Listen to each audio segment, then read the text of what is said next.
So really, I just had to see what all the fuss was about. I mean, I had heard from the goddess herself, Cassie $2 that clutches are in this season. And of course, I've been admittedly a little obsessed with Hermes lately. Like all of the internet, I don't know what it is, but we are all just obsessed with quality. And with all of the price increases that have been happening across the luxury market, I've just really fallen out of love with Louis Vuitton and Chanel somewhat, in a big way. So buying retail from those brands kind of has made me balk, but Hermes, ooh, let's explore this brand. So, um, and guys, I'm getting over a cold, so please excuse my voice. Hopefully, it'll be clearer in future videos. But so I went on eBay and I was looking around, and it's a little expensive still to be buying anything Hermes on eBay. Of course, I mean, the prices have dropped somewhat, but not like they used to be pre-pandemic, that's for sure. So I was looking for an Hermes Jige. This is the Jige Clutch PM. I believe it's 29 centimeters across the bottom. So if you see the measurements, that's what it's talking about. Yeah, so I was looking at different listings, and a lot of these clutches ran the gamut, right? So they could be anywhere from like $700, $800, sometimes as low as $600s, all the way up to $2K or more, depending on the condition. So I just wanted to see what the fuss was about, and I also was curious about vintage box leather. I don't know about you all, but if you've been following different YouTubers for a while who have been talking about vintage Hermes, box leather has been all the rage. Everybody's trying to get their hands on a vintage box Kelly. Box Kellys are gorgeous, but box leather has a reputation for scratching easily and being kind of a delicate leather. So I wanted to see what the fuss was about. And I was like, you know what? I'm just going to buy a cheap one and see what the condition is actually like. And if it's worth it, and maybe send it to the Hermes spa if it's something that I think could be salvaged. So I spent a little bit of time hunting around, and I came across this beauty. It was a listing from Japan. I buy a lot of my pre-loved goods from Japan. Japan has very stringent authenticity. Yeah, I've been buying luxury bags from Japan for over a decade. So I have some established relationships with sellers, and I have a lot of confidence in the system. I wanted to anchor my price at under $800. Now, why? So when you buy things overseas, if the purchase price is $800 or less, then you don't have to pay US import duties. So I really wanted to keep the purchase price under $800 so that I didn't have to pay those extra fees, because sometimes it can end up costing you quite a pretty penny to pay those additional fees, and it really ratchets up the overall price that you're paying out of pocket for a bag. So I wanted to keep the price reasonable. So I started looking around, and honestly, it was, there were several bags that were pretty banged up, but when I saw this listing, there were several things about it that made me willing to pull the trigger. But one of the things I was hesitant about was the price. This was listed for in the 600s and had a make an offer feature, which I love that feature. If you're going to buy pre-loved on eBay, I always look for listings that give you an option to make an offer. Sometimes if you just start typing in the offer, it comes up with some help text that lets you know that the seller's more likely to respond if the offer's around XYZ number. And so sometimes sellers will put in like a percentage off of their list price that they're willing to go down to. And eBay will tell you that. So pro tip there, that's one way that you can sometimes get a bag for a cheaper price. So that's what I did. I offered $525 on this, and it was going to include shipping. Now, if you are not somebody who buys luxury purchases often, I understand $525 is still a lot of money. And so I don't want to pretend that it's not. However, when you're talking about Hermes and this style of bag, comparing prices across the market, it was pretty much a steal. So I went ahead and made the offer. They accepted it, and this little beauty arrived. And so let's look at this together, and we can kind of determine whether or not it was worth the purchase price. So I would love to hear your thoughts. Now, this bag is 29 centimeters across, and the vintage style goes up higher. And so I'll put in the description box below the actual dimensions of the bag. It's really narrow, as you can see, so it does expand, but it is meant to be a clutch. It's just a hand carry piece, and it opens by sliding this piece up and opening up the bag. And so the vintage ones are lined in canvas. This is the same canvas that like the vintage garden parties are made out of. So I have one of those in my collection. So I'm very familiar with this style of canvas. It says Hermes Paris, made in France, right there. But this is a contrast stitching for the clasp and the securing strap, and it just attaches in the back like so. So all Hermes bags are made by hand, so seeing regularity in the stitches is important, but like if there's anything that is a tiny imperfection in the stitching, it's not considered a red flag necessarily. That said, do get all of your Hermes purchases authenticated. That is something that I always do with every single one of my bags, and it's always worth it for peace of mind. Now, this bag has the contrast stitching in the front, but the rest of the stitching is actually blue. So hopefully you can see that coming up on the camera. And the leather itself is blue. It's a dark navy. But it trends really black under most light, which I love. I think that it's really great to have this bag as sort of a chameleon in my collection. When I go out at night and take photos of it for Instagram, I've taken several, mod shots and photos of this for Instagram. I did get this piece recently over the holidays. And so if you want to see me reveal this on my channel, I do have a what I got for Christmas video. So I'll link that below. Go ahead and check that out to see what other goodies I got. But I have been wearing this fairly frequently for date nights and out for holiday parties and things like that. And I wanted something really carefree that I wasn't afraid to just load up and go. I wanted to see how the leather would wear.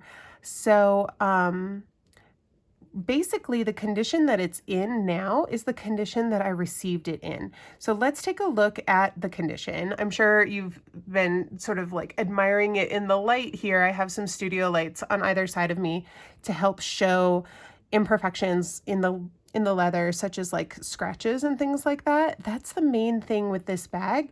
It does have scratches on the box leather.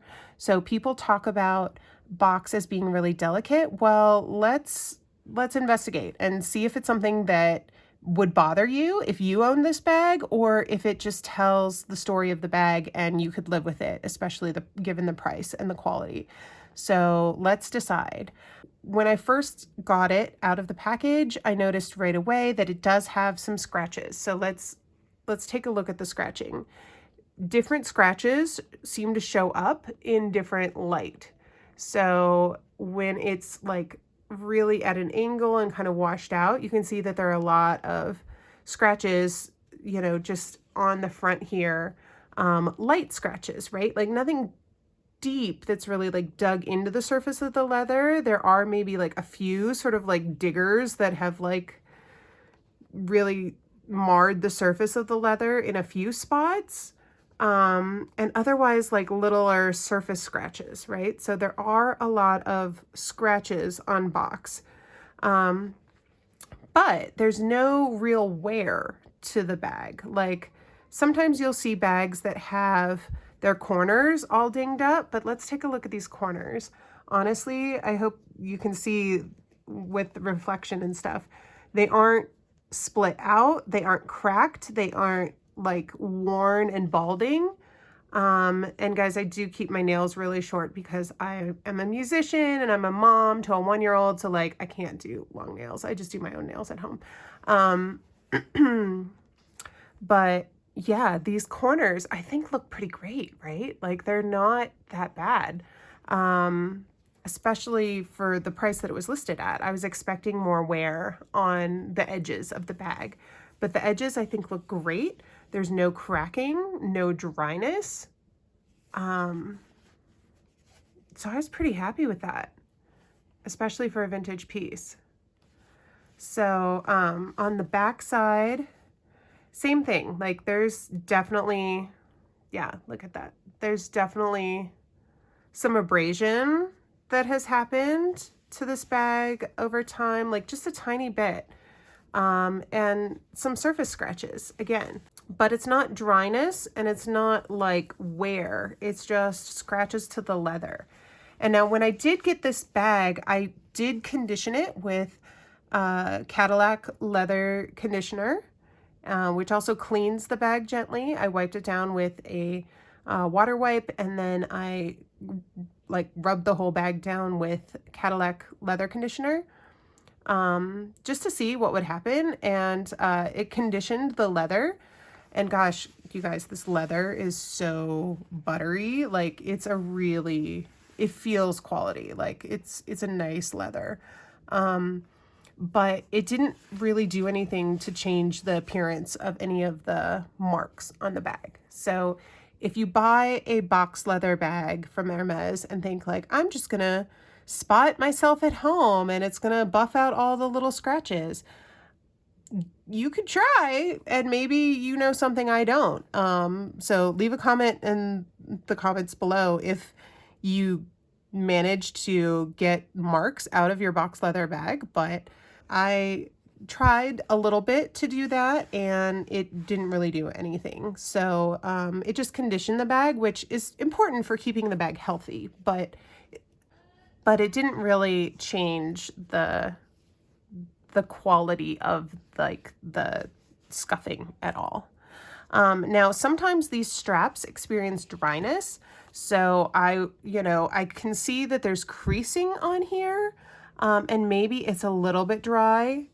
So I did give this a little bit of extra love, but honestly, given the age of the bag, I think it's in pretty good condition. I don't see any hints of cracking and no hints of wear. I mean, it's in pretty good shape. Now, in terms of marks on the bag that aren't like scuffs to the leather, there are a few little paint spots, I think that's what these are. I don't know. I mean, that looks like a little like paint mark. And I tried, kind of cleaning it with the leather conditioner and with the water wipe, and just like nothing moved it. And there's a couple little dots here at the corner as well. It's almost like it got splattered with something faint and then just dried there. And like maybe that's part of it as well. I don't know. But yeah, I think that, hopefully if I take this into the Hermes spa, that's something that they could remove. I would expect that they could.